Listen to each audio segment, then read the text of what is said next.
Ladies and gentlemen, good evening. I'm Harvey Shapiro, and I'd like to welcome you to another in the series of public policy debates sponsored by the Donald and Paula Smith Family Foundation. Tonight, we're going to be talking about the issue of radical Islam, and the question is it taking over Europe?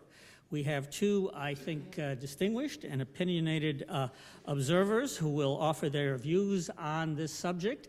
And after they offer their views, I will ask them some questions. And later on, you will have an opportunity to ask them some questions as well. I think for many of us, if we remember our history books, somewhere about 1,000 years ago and roughly in southern Spain, we thought this question had been settled. But in recent years, there's been a dramatic immigration in Western Europe. Many people have come from parts of the world where Islam is the major religion, where it is their religion, and these immigrants are having a major impact in a number of European countries. We've seen that most recently and most dramatically in France, where we saw essentially rioting in the suburbs of Paris.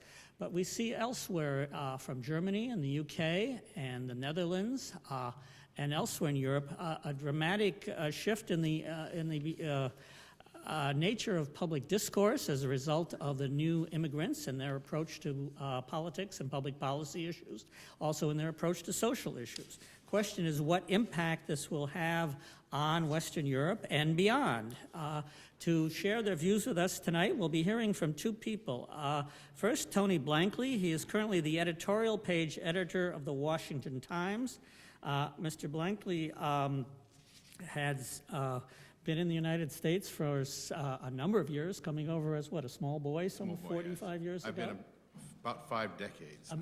5 decades, but he was a mere child at the time, clearly. Yeah, that big. A native of the UK. He is, in addition to the editorial page of the Washington Times, he is also the host of a nationally syndicated public radio program called Left, Right, and Center, and he's a regular on the McLaughlin Group. He's also the author of The West's Last Chance, Will We Win the Clash of Civilizations? He has been active in politics in Washington for a number of years. He served as press secretary to Newt Gingrich when he was Speaker of the House. He also, earlier in his career, served as a senior policy analyst and a speechwriter for President Ronald Reagan. And he is, I think, a vocal spokesman for his particular views. We're also joined by Jonathan Clarke, another of Her Majesty's exports to the United States. Mr. Clarke spent some 20 years in the British diplomatic service and was posted in Germany, Zimbabwe, and the United States, among other places. These days, however, he's a research fellow in foreign policy studies at the Cato Institute in Washington. He's published in a number of journals on diplomatic issues. He is also the co-author of the book After the Crusade, American Foreign Policy for the Post-Superpower Age. And he's also written America Alone, the Neoconservatives and the Global Order. So in our proceedings tonight, Tony Blankley will go first. We'll then hear from Jonathan Clarke. And I'll offer each of them a chance to offer a bit of a rebuttal to the other's remarks. I will then ask them some questions, and after that, you will get to ask them some questions. Let us start with Tony Blankley.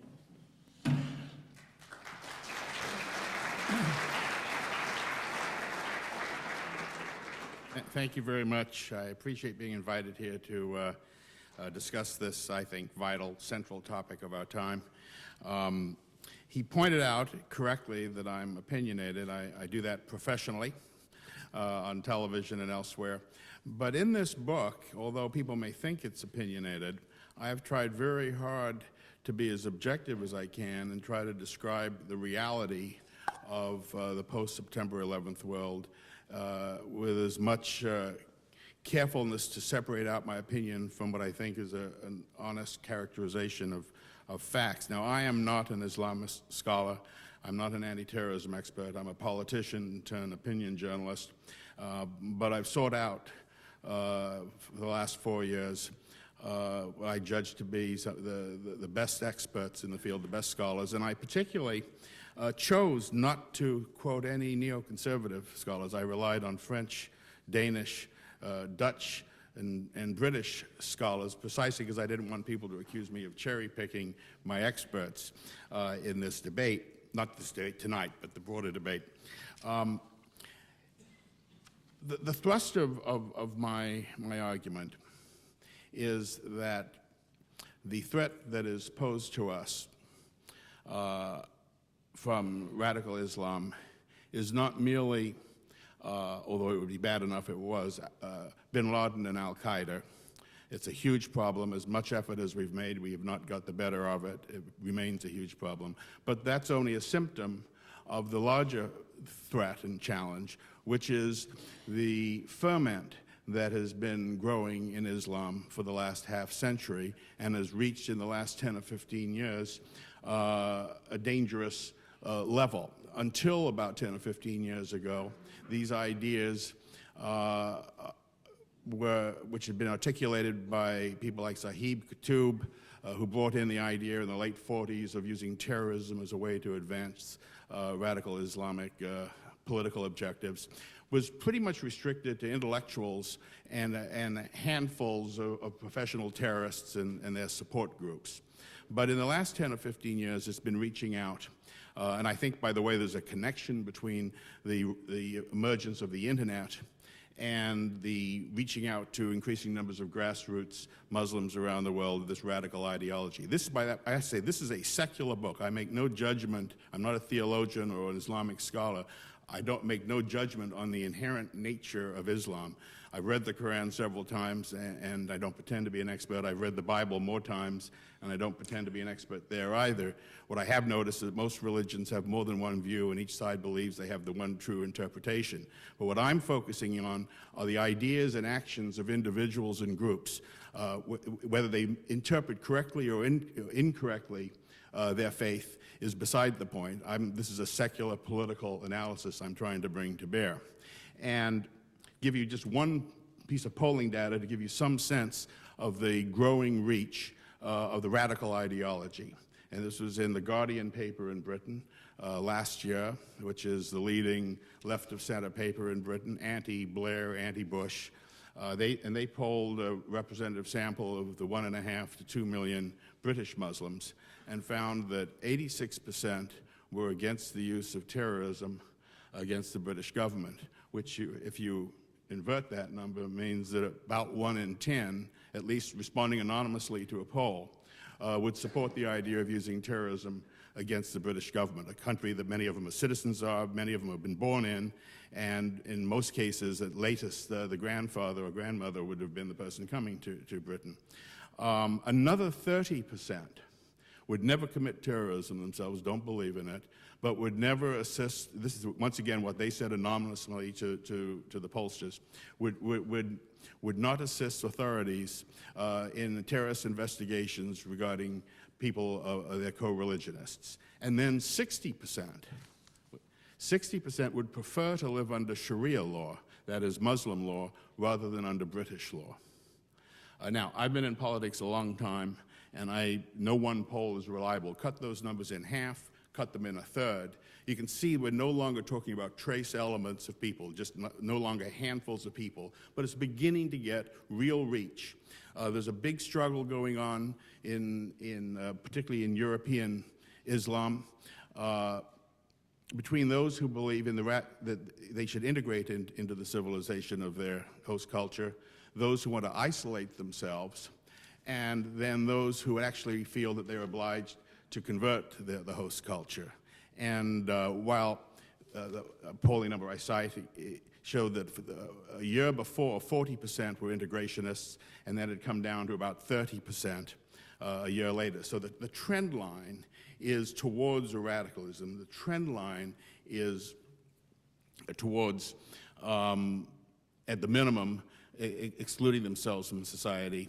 The radicals argue that Europe and North America, which traditionally with Islam has been viewed a land of neutrality, where a good Muslim practices his faith but doesn't try to change the culture, into a land of war where it's their obligation to change the culture. So that's the threat. Now, I don't, you take a snapshot, you don't know what the dimensions are. They may be different in different countries. But the idea that this is why MI5, British counterintelligence, announced after the July attack in London that Britain wasn't facing merely terrorist cells, they were facing an insurgency. They used the word insurgency not to describe Iraq, but to describe Britain. That's something of the nature of the danger. It's compounded, of course, by the fact that weapons of mass destruction are now plausibly accessible to any large determined group of people, and that creates the kind of threat that we can't ignore. Very briefly regarding the riots in Paris, which I anticipated in my book. I anticipated there would be urban Muslim violence, and the first city I mentioned was Paris, and it didn't require a crystal ball. Let me just briefly quote Professor Gilles Capel, who is the head of the Arab and Muslim World Department at the French Institut d'études politiques in Paris. And he said, yet alongside these structural evolutions, some disturbing phenomena have shown up over the last few years that may be the spark that ignites the immigrant suburbs, the inner cities, and the projects of Europe's big cities, as well as schools and high schools, where students of Muslim origin are sometimes the majority. This is a danger that is not merely one that America imagines. It's not merely one that neocons have constructed in order to advance some political agenda. This is a reality that the leading scholars in Europe, leading Islamic scholars in Europe, the leading security officials, whether it's the German or the British or the French officials, are beginning to recognize is a growing threat. And one of the problems there has been the failure of multiculturalism. I quote the Swedish minister of democracy and integration, who had spent her career advancing multicultural principles, and this was at a seminar at Oxford after September 11th, but before the attack in London, so it would have been, I think, early 2004. And she announced that after studying it, it seemed like multiculturalism was failing. It was forcing people into their own groups. It was being written off by indigenous Europeans as something for immigrants and foreigners. And I think we have to come to terms with the failure of the multicultural principle as far as trying to integrate people into the culture. Let me just, and I know my time is just about running out, but let me just argue that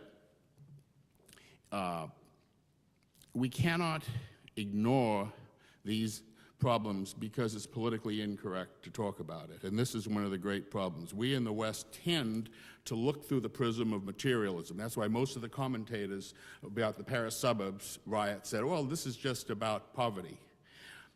Westerners tend to view things more materially. Many people, including many Muslims, look through the prism of culture and religion and values to determine their motivations.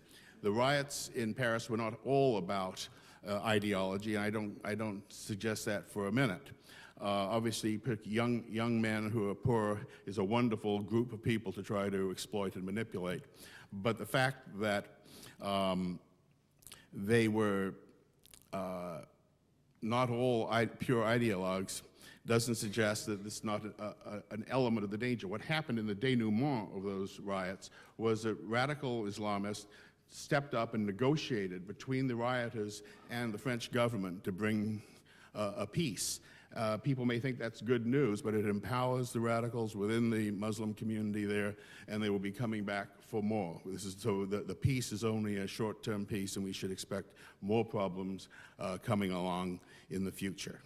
Let me close it there, and I look forward to more questions and back and forth later on. Thank you. Tony, thank you.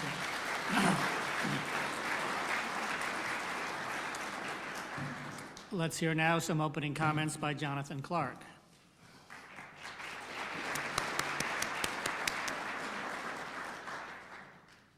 Thank you, Harvey, for that introduction, and I'd like to extend my thanks to the Smith Family Foundation for arranging this event, and also I'd like to say how delighted I am to be speaking in front of you tonight on this very cold evening. Thank you very much for coming, and also like to say that I'm very privileged to be here speaking in front of my son and his newly minted fiancée and a group of fellow students from Cornell Medical School. Thank you for coming.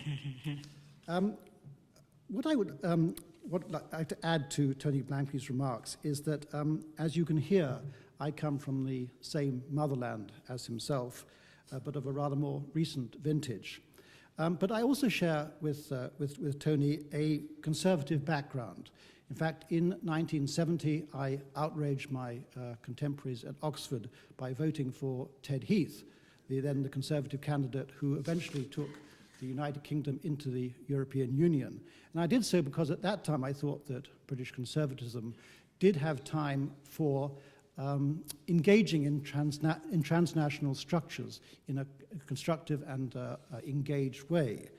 And that was before, I think, conservatism has fallen captive to what one might call provincial pathologies. Because how else can one explain that just 10, 15 years after defeating an enemy, the Soviet Union, which actually had the capacity to annihilate every one of us and our civilizations, how else to explain when going forward over the next 4 or 5 years, this country proposes to spend over $2 trillion on national defense, with the European Union chipping in probably a third of that amount in addition.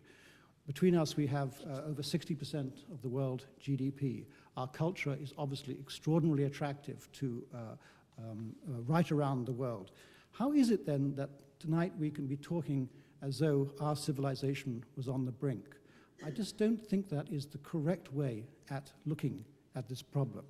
Now, to say that the problem is not catastrophic is, of course, not to say that there is no problem at all. I was very much confronted with the problem we're talking about tonight a few days after September the 11th, when I was on the BBC World Service, paired with an imam from Bradford in Yorkshire. And he went first, and he said that for him, 9/11 was the greatest day of his life. He'd been looking forward to it, and this was something which he really welcomed. Of course, it was very difficult at a time of shock in this country to know how to respond to it. But I think that that is, in a sense, encapsulates what the problem is about. But I think what we're trying to do tonight is really to come to grips with this problem. What precisely is it? And let me just give you a quotation, I think, of what it is that we're dealing with. It is our intention to see Judaic-influenced society and governmental infrastructures to be pushed into a state of perpetual revolution. As is understood, no infrastructure can survive a state of perpetual revolution. As such, we see, for the immediate future, a period where the spread of subversion and the aid of all forms which are a liability and are inimical in nature to the current Judaic tyrannical state of affairs should be our principal aim. Now, that quotation, in fact, does not come from Sayyid Qutb, the founder of the Muslim Brotherhood. It does not come from al-Zawahiri of Al-Qaeda. It, in fact, comes from the website of the Aryan Nation in South Carolina. And the reason that I quoted it is to show to you that the influence of language can be a diversion, and also to show you, I think, that the problem is perhaps more complicated than we first thought. Now, what do I mean by complexity? Well, I think that there are three things that we should look at closely and perhaps take off the table. The problem, I don't think, is in the raw numbers of Muslims in Europe. Depending on how you're counting it, you get a total of 15 to 20 million Muslims inside the European Union. Now, given the fact that the European Union today is a significantly larger population than the United States, this gives you a proportion of the population about 4% to under 6%, depending on whether you're talking about 15 or 20 million. So I don't think that the gross numbers are really what we're talking about. And of course, you only get to those gross numbers if you, in fact, lump together people of very, very different backgrounds. In Britain, for example, we have Muslims from Nigeria, from Sudan, but the overwhelming majority are from Pakistan and Bangladesh. Germany has the overwhelming majority of Muslims from Turkey. France really is the only country where the overwhelming number are from the Arab world. So I do believe that it's quite wrong to talk, as some people do when they talk about the Muslim problem in Europe, of a Eurabia. This is simply not the case. I think another thing we have to look at very closely, a term that you'll hear associated with this problem, is Islamofascism. The president has used this himself, and I do believe it gives a distorted impression of the problem we're facing. Islamofascism, to talk about that, gives you the impression that we're talking about an enemy which can harness the capabilities, the military, industrial strength of a nation state. This is not the case. We're dealing with a problem which is not located inside a state. It is diffused around the world in a very different way, and therefore needs a different type of vocabulary to address it, rather than this sort of vocabulary hauled out of World War II and the Cold War. Now, what is the problem? Because clearly there is one. And I think the focus has got to center around assimilation. Because it seems to me that that is what we're talking about. That you have a large group, numbers of people, who, for one reason or another, do not feel part of the country in which they are living. Tony quite rightly quoted a survey undertaken by the Guardian newspaper. By the way, the Guardian did endorse Tony Blair consistently, so I don't think you can call it anti-Blair. It's anti-Iraq, not anti-Blair. And I think a more disturbing phenomenon is the fact that you see in opinion polls that 1% of British Muslim youth is prepared to use violence against the British state to achieve its aims. And that leaves you with about 16,000 young people. Now, I think the problem we've got is how to take that 16,000 and, if possible, reduce it to 0, or to reduce it to 100 and make sure that those hundreds are fully followed and understood by the authorities. How are the Europeans doing this? Well, I think they're sending out very much mixed messages. The French are clearly disturbed by what happened in the banlieue a couple of months ago, don't quite know how to react. They have a secular tradition in which everybody who's there is a member of the French state, and it's actually impossible for them to collect statistics on their so-called minorities. So they have a really poor understanding of it. The British are responding in a different way. There's a new Home Office study just come out, which suggests a much more active participation by the church authorities, by the police authorities, by the education authorities inside the Islamic community. The Danes have passed a law which is going to encourage imams to make sure that they're able to speak Danish, that they have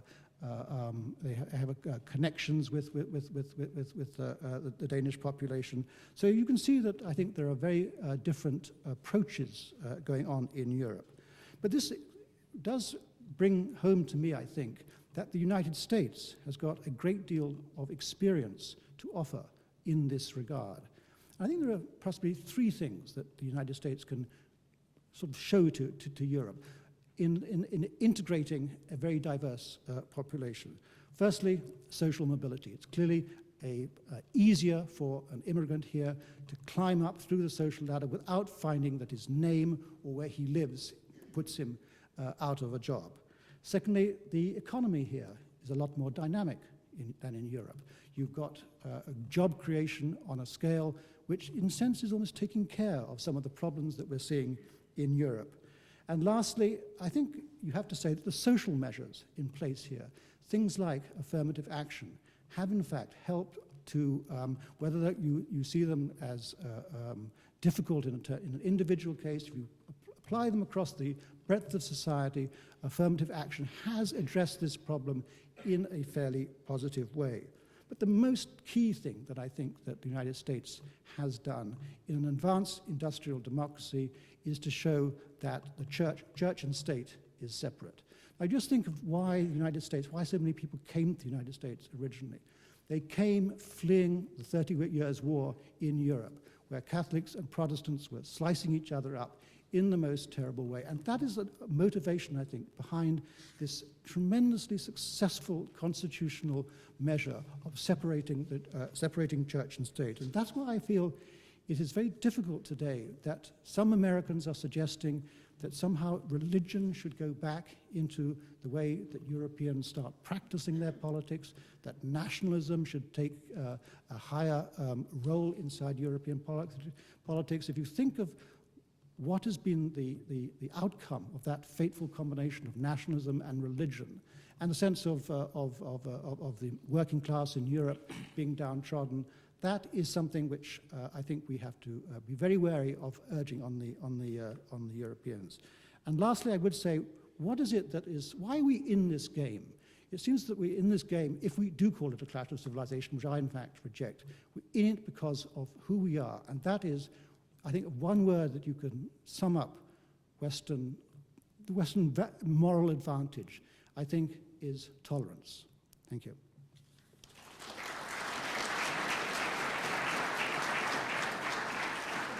Hey, Jonathan, thank you. Let me offer Tony 5 minutes to offer additional comments or words of rebuttal. Yeah, thank you. Let me just sort of check off a few points. Regarding the Islamicization of Europe, Mr. Clarke is very relaxed about the numbers, and they sound very small, but according to the United Nations demographic numbers, and they're not contested, if the current fertility rates continue, and they don't have to, and I emphasize in the book that those rates can change, they can go down and up, and leading demographers don't know why rates go down and up. They thought they did, now I quote some of the leaders saying that they really don't know anymore. But if the current rates continue, here's the population numbers. Today, in all of Europe, there are about 700 million of what one might call indigenous Europeans, Poles, Scots, Irish, Italian, people of ethnicities that have lived there for 1,000, 1,500 years, and about 20 million Muslims. If the current rates continue by the end of the century, which is 95 years from now, that 700 million will be down to 200 million, and there would be a majority of Muslims living in Europe. That doesn't mean that they're radical. There is a broad range. The radical impulse may have passed by then, or may not have. But that is a phenomena that can't be dismissed simply because the numbers are very low right now. I would quote, by the way, a leading moderate Muslim leader in Germany, Bassam Tibi, who said that either Islam gets Europeanized or Europe gets Islamicized. And certainly when Mr. Clarke talks about having to integrate, I agree, that's getting them Europeanized. If it can work, that will be fine. So far, however, there's an ideology amongst the radicals not to integrate.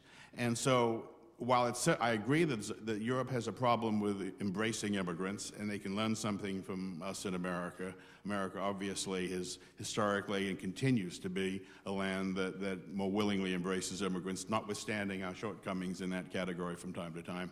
But even if the Europeans try to embrace, and it requires a pretty dramatic cultural shift. All of us who know Europe at all understand that, like my old boss Reagan used to say, if you move to England, you can't become an Englishman. If you move to France, you can't become a Frenchman. But if you move to America, you become an American just because it's an idea. It's not a bloodline. And I think there's a lot of truth in that. But the fact is that there's a powerful effort being made by the radicals to persuade the young men and women of Europe, Muslim men of Europe, not to integrate. And to a lesser extent, that may well be happening here in the United States as well. Let me talk just briefly about the threat, because Mr. Clarke is relaxed. He says, well, we've got a small number of people, we've got to do a better job of integrating, and all will be well. But in the interim, before all is well, the danger of really catastrophic attack, with Europe being used as a base of operations, the little Fallujahs, places where they have no-go zones, as we've seen in the French suburbs. And it's the same in Sweden and in parts of London and other parts of Europe, where the police don't even go into the areas, even armed. The head of Interpol earlier this year said he thought that there was a real threat to Europe and the United States of an Islamist biological weapon attack against us, and neither Europe nor the United States are prepared. This is the head of Interpol. This summer, Senator Lugar, chairman of the Foreign Relations Committee, impaneled 80 of the world's leading experts on weapons of mass destruction from around the world, not Bush employees. And their consensus judgment was that there is a 70% chance that we will get hit by a weapon of mass destruction by Islamist terrorists in the next 10 years. 70% chance. Now, you can't, it's hard to find an acknowledged expert, either in national security or in the academic field who specialize in this, who don't think that this is a more likely than not situation that we're facing. So, yes, it'll be nice if 30, 40, 50 years from now, everybody is well integrated and tolerant with each other. But in the interim, we could take some terrible blows, and I think we need to be aroused to that danger. And in fact, Europe is a base of operations, just even as cells in areas where the local community does not help the police try to track them down, is a great danger because it's easier to travel between Europe and the United States than it is between Pakistan and the United States. As you know, some of the people who planned the September 11th attack were based in Hamburg. And I think too relaxed a view of the danger is probably more dangerous than a slightly alarmist view. And I admit that I am an alarmist, but I'll tell you why I'm an alarmist on this, although by nature I'm not an alarmist. After September 11th, I started calling my old friends and associates in the intelligence community. I had people I got to know over the years working in the Reagan White House and with Speaker Gingrich. And I wasn't asking for classified information they wouldn't have given me. I was just trying to take their temperature, how are things going. And what I found, and have continued to find over the last 4 years, is that the men and women, particularly the mid-level people in counterintelligence and counterterrorism, are the most concerned about the danger. And as you reach out to people who are have less line responsibilities, congressmen, staffers, journalists, general public, they seem to be more relaxed. So I've sort of taken a cue from the people who are the specialists, who are very anxious about the danger we face. And so we have a double problem in that we have to, and I completely agree with him, that over time, and I think it's sort of a generational struggle, sort of like the Cold War, we have to win the hearts and minds. We have to get to the point where we support the Muslims who are peaceable, and we oppose the ones who are militant, and do it in all the ways that we did against communism for 50 years in Europe and around the world. We did everything from persuasion to backing people financially to assassinations, which we did from time to time.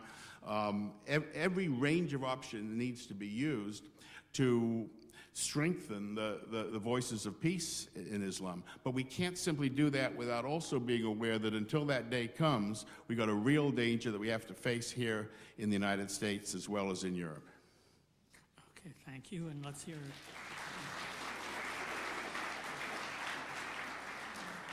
Jonathan, let's hear some additional comments from you. I think the key, what we have to talk about and keep absolutely strictly focused on in our discussions is where is the danger coming from? Because I think it is common ground that there is a danger, and that danger can come from, in fact, a very small number of people. At the height of the Troubles in Northern Ireland, it was estimated that the provisional IRA, the total strength of the active service units was about 100 people. And those 100 people were effectively pinning down the entire United Kingdom security apparatus. So I think that is what we have to keep our eyes very, very closely focused on, not the sort of pan-society aspects of this, but who is it that we're actually looking at who are going to inflict harm on us. And this is why I was talking about these 16,000 people who say that they are ready to use violent means to attack British society. How do you reduce that 16,000 down to an absolute bare minimum, a number that you can, in fact, perhaps keep tabs on?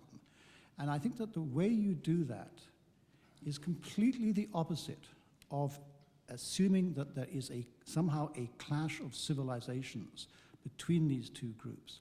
You have to assume that, in fact, these societies are integrated, they are living together, they are economically codependent, and the idea that there is somehow a host culture, that there is somehow, the Germans call a Leitkultur, that immigrants have to adhere to, is certainly not something that is practiced here in the United States. If you go down that approach, I think that what you're doing is you're going to be making sure that the the people on the other side of this debate start identifying themselves as in some way barred from access into the society in which they're living. And they are always tagged as somehow potentially suspect, potentially unreliable. So I do believe that a much more constructive attitude is to say that, in a sense, we're all in this together, and to look for means, which I think the United States has really shown this idea that of drawing in people from around the world. I was just walking up Fifth Avenue, and it said that 173 nationalities walk up here every day. And yet there's really very little. I mean, obviously there has been in the past in Washington, D.C., and in Los Angeles, but the incidence of inter-immigrant tensions and tensions between the immigrant communities and people who have been here longer are very, very few and far between in this country. And there, I think, that is what the United States should be offering back to Europe. What it should not be offering back to Europe is an emphasis on precisely those elements, those factors in society which have most driven Europe off the abyss in the past. For example, in Britain right now, there's a new leader of the Conservative Party. And he's thinking of bringing in what he calls sort of preferred candidate lists for women and for ethnic minorities. Do we think that's a good idea? I mean, obviously, for a Conservative Party in Europe, this is something very, very, very, very novel. What does American experience say about this? And I think it probably says something quite positive about this. What does American experience say about job creation? And I think, once again, it says something very, very positive about job creation, that and at a time when globalization is making the competition for jobs inside in the cities all the more intense. How's the United States coping with this? I think it's coping with this extraordinarily well. So I do believe that in this particular instance, the United States does have a competitive advantage to be showing to Europe, and that's the experience on which I would like Americans to draw, rather than on trying to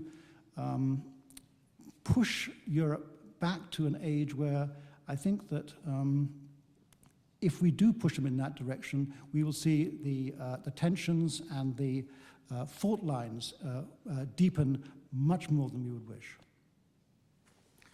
Okay, thank you.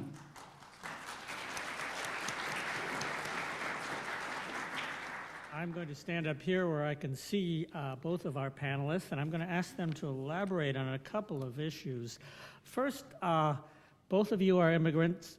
I'm the son of an immigrant. I suspect none of us have burned any cars in any suburbs of New York and Washington recently. Speak for yourself. Well, at least not since homecoming weekend, at least. What is it that the U.S. is good at assimilating immigrants? Is it that Europe is bad at handling immigration? Or is it that, in a sense, there are different immigrants to the respective continents? Most when we talk about immigration in the United States, for much of our history, we meant people from Eastern and Southern Europe. That's not the immigration pattern in Europe, obviously. How do you evaluate those factors? Well, look, I think we need to see the European experience as something of a canary in the mine shaft for us. Europe was not in the way it is now 10 or 15 years ago, and I don't think we should be complacent and assume that just because we have traditionally done a pretty good job, not a great job, but a pretty good job of integrating cultures. I go back to the point that I made earlier, which is it's not enough for the host country to be receptive if there's a conscious ideology that's being promulgated on the internet and in chat rooms throughout the Muslim community, urging them not to integrate. I mean, there's only so much a culture can do. And I would point I'm a little concerned about excessive complacency about these values, because one of the points I make in my book is if the government leaders and the media ignore the problem, people will, in the nature of things, take action themselves. We're seeing a horrible example of that in Australia the last few days with the vicious attacks on Lebanese and other Muslims, or what they believe to be Muslims there. In Holland, after the assassination of Theo van Gogh, 16, the Dutch, of all people, burned 16 mosques. The idea that the Europeans are going to just sit by complacently when they feel threatened, I think is a terrible mistake. The most popular politician in France today is Sarkozy, who took the hardest line. Over 70% of the French are demanding sterner action, not more pacific action. And the best way to avoid vigilantism is for the government to be very assertive in doing what it can do, which is more powerful than people. If you leave it up to the people, it's going to get uglier and uglier over the coming years. I would say that the Europeans have done a fair job on immigration over the years. One must remember that immigration is not a recent phenomenon by any means. I mean, if you think about Britain, immigration on a mass scale started from the Caribbean in the 50s and 60s, then came from Pakistan and Bangladesh. And this has been something which has been going on for 20, 30 years. You think of the Turks in Germany. This is a phenomenon which has been there for a very long time. When I was in Germany in the mid-1970s, there were uneasiness about how Turks were integrated into the local society, and in fact they weren't integrated at all well. I think what is different today is that firstly we have this phenomenon obviously of globalization. We have of radicalization through various foreign policy undertakings that have been taken started on various sides, which has led to a much more virulent ideology in certain quarters in this potentially inside this community. And I think that is the element that we have to really zero in on, is that tiny little element. And it's extremely difficult to get to the bottom of that. And it's absolutely impossible to get to the bottom of that if you've in fact alienated the community in which these people are living. Let me just go back into this question, because here's what now former German Chancellor Gerhard Schroeder, who is not a conservative, gave a warning about the conflict of cultures. He said, the Muslims, quote, must clearly and without misunderstanding demonstrate that they accept our legal order and democratic rules. He went on to insist that our willingness to integrate Muslims into Germany corresponds to a willingness to be integrated on the part of those who come here. Thus, he argued that without linguistic abilities, no integration, no dialogue can take place. Helmut Schmidt, who was the Chancellor of Germany back in the 70s when the guest worker program was being ramped up. I'm quoting from the Hamburger Abendblatt recently. He said, the concept of multiculturalism is difficult to make fit with democratic society. It has been a mistake that during the 1960s we brought guest workers from foreign cultures into the country. The cultural problems stemming from that mistake could be overcome only by authoritarian governments. Now, the word authoritarian being used by a German chancellor is always a little nerve-wracking, even if he's a former chancellor. But this isn't just an American, projection of our feelings. These are left-of-center politicians in Europe at the highest level expressing deep concern about the failure and unwillingness of large elements of their Muslim populations to integrate. So simply saying they have to copy us, well, I don't know whether they can, but this is a problem that people even on the left are now expressing deep concern about. Let me ask you to evaluate the importance of kind of three attributes of the problem. One is simply religion. There are people who would argue that in the nature of these people, religion to find it difficult to integrate into societies whose norms are quite different. The second is more broadly just the nature of the culture. They come typically from non-democratic societies, from different way of life, and that's the problem.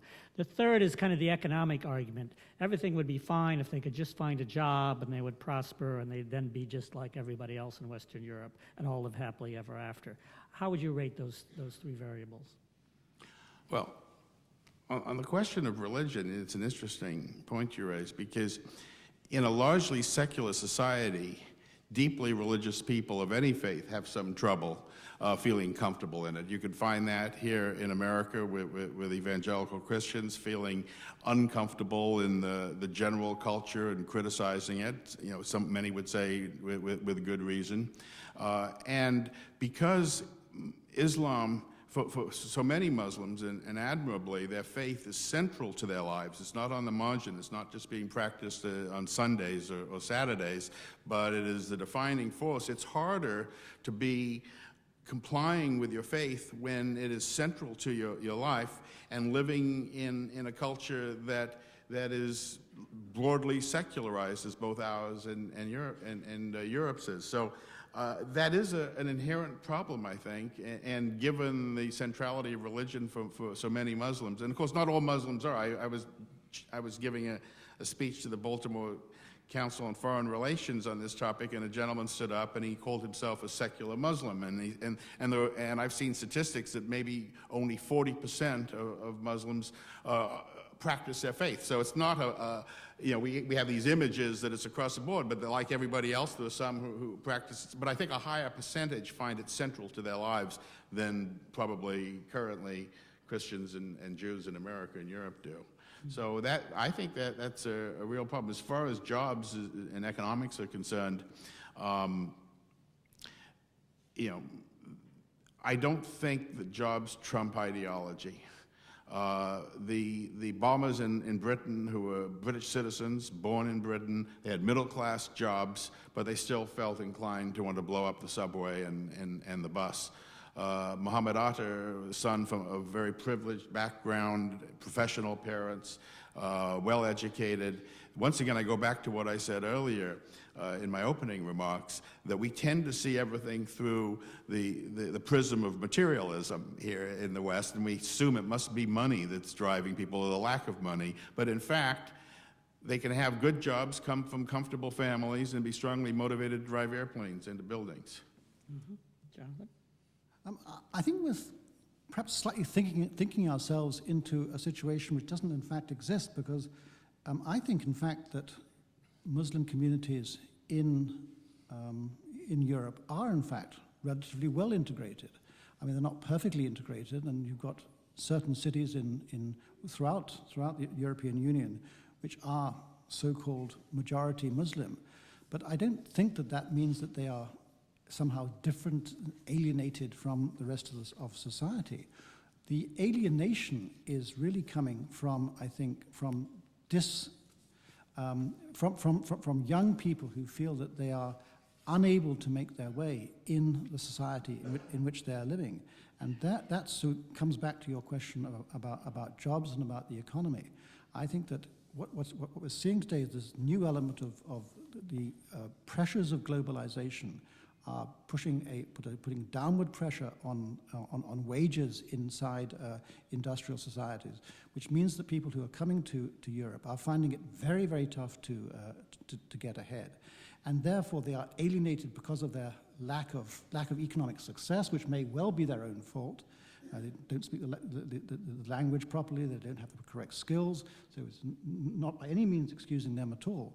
But that's where the alienation comes from, and that's where the attraction, I think, to radical ideology comes from. So I think that's the way to work this question, is not to start by saying, it's to start at the macro level with religious issues, but just to start at the micro level of alienation. And I think people who have analyzed the the riots in France would tell you that they had absolutely nothing whatever to do with Islam at all. Most of the young men were taking part, come from a hip-hop culture, could not be more different from our understanding of Islamic culture. So I think one does have to go back to the jobs and to the macro economy, and if you can get that right, I think that this is going to fix, to a certain extent, some of the problems we've been talking about. Of course, that doesn't in any way address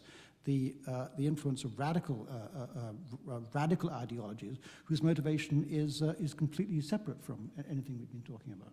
Well, but if one recognizes that the radical ideology is not susceptible to these efforts, then what is the strategy that one would use to defeat that growingly more popular idea? Let me quote from King's College London, Malia Malik, who is a professor there. She's a jurist. She specializes in United Kingdom and European Union anti-discrimination law and describes herself as of Muslim allegiance. So a top London academic jurist, a Muslim. And let me just give you one quote. This is her speaking. Too often Muslims have expected the majority to accommodate their needs without being willing to accept that they must adjust themselves to the basic values of liberal constitutionalism and a respect for individual rights, which are part of liberal democracies. There are some who may think these values are incompatible with Islam. However, there are others who disagree. Now, this is a leading Muslim British jurist saying this, who specializes in anti-discrimination law. So if she is recognizing that there is this problem, the question is how do we address it? And I don't think it's enough to criticize Europeans for not being sufficiently American in their embrace of immigrants, although I would encourage Europeans to be even better than we are. But I don't think that goes to the heart of the growing danger. Mm-hmm. Jonathan, you raised a couple of issues in terms of the structure or the nature of European societies that were an impediment to integrating immigrants, social mobility, the lack of dynamism in the economy, things like this. These are such fundamental problems, though, that how can we come to grips with an immigration problem by dealing with such fundamental problems? Is there any hope to find a solution by dealing with these kinds of issues?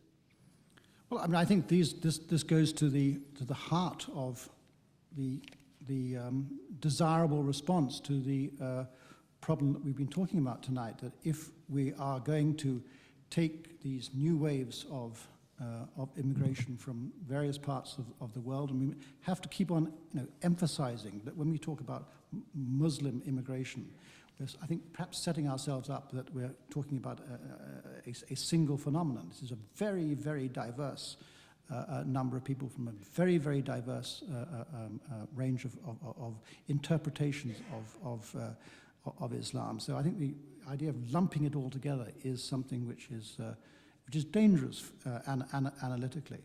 But if we are going to be talking about how you are going to integrate immigrants, I think that's a much better way of talking about it. Immigrants into a Europe which is struggling economically, which does look as though it is running out of flexibility.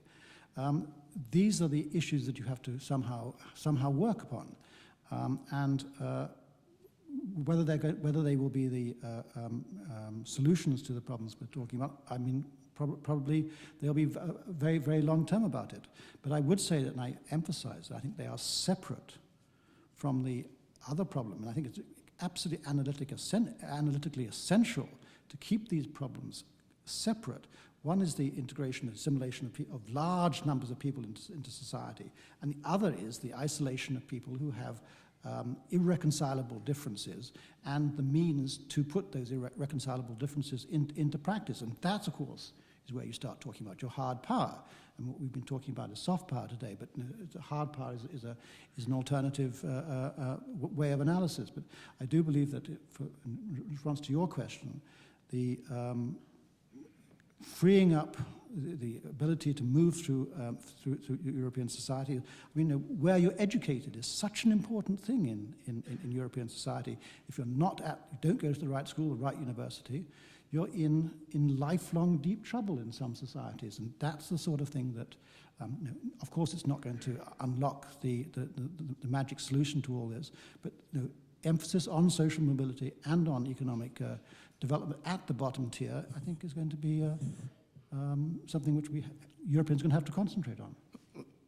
Let me focus on what Europe's immediate and medium-term problem is, because it's the economic situation and the demographic situation affects the decision they're going to make regarding whether they want to have more immigrants or less immigrants from the Muslim lands. As everyone understands, the European population is not reproducing itself at a high enough rate. One of the major solutions for that historically has been to rely on immigrants who, for Europe, are largely Muslim immigrants. Now they come face to face with the problem that they're seeing, and you get polls like this in the Mail on Sunday, the British paper, in 2005, with 78% of Britons thinking that the immigration rules are not, quote, tough enough. 1 in 5 Britons want a permanent end to any immigration from anywhere by anyone. And most astoundingly, 70% disagreed with the proposition that Britain needed any foreign workers. Now, every economist who's worked in Britain for the last half century has believed the premise of understanding future prosperity in Britain is in part requiring further immigration. You've got the public increasingly being concerned. I think one of the reasons that the EU Constitution vote, there was a lot of reasons for it being defeated in France by 57%, in Holland by 63%, mid-year, was the Turkish issue, which was a euphemism for Muslims in Europe. And you've got leading French politicians and others saying they don't want Turkey to be part of the EU for cultural reasons. So they've got this huge problem. If they're going to have a growing population and thus prosperity, be able to afford the retirement costs for the baby boomers, et cetera, they've got to have the immigrants. And now the public increasingly and some of the elites are beginning to say, we don't want to take the risk, having seen Madrid and Beslan and London and New York and all the other events, they're beginning, and now despite what some people are saying, the Paris riots, they're beginning to say we don't want to have more Muslim immigration. We don't want to take our chances on being able to integrate more of them in. And then they're facing the problem, what do they do economically if they don't have the population growth to support them? And it's a real dilemma that will be interesting to see how the Europeans resolve. Indeed. In the last few months, I've visited a half a dozen cities in Western Europe, and it's clear integration is quite literally changing the face of Europe. It's an issue that I think we will be seeing more of in a number of countries. It's an issue that Europe must ultimately come to grips with on its own. Perhaps they can draw lessons from the United States. Perhaps the United States can learn some lessons from Europe as they come to grips with this. But it's clear that this vast movement of people into Western Europe will have important implications for Europe and for the rest of the world as well. Thank you.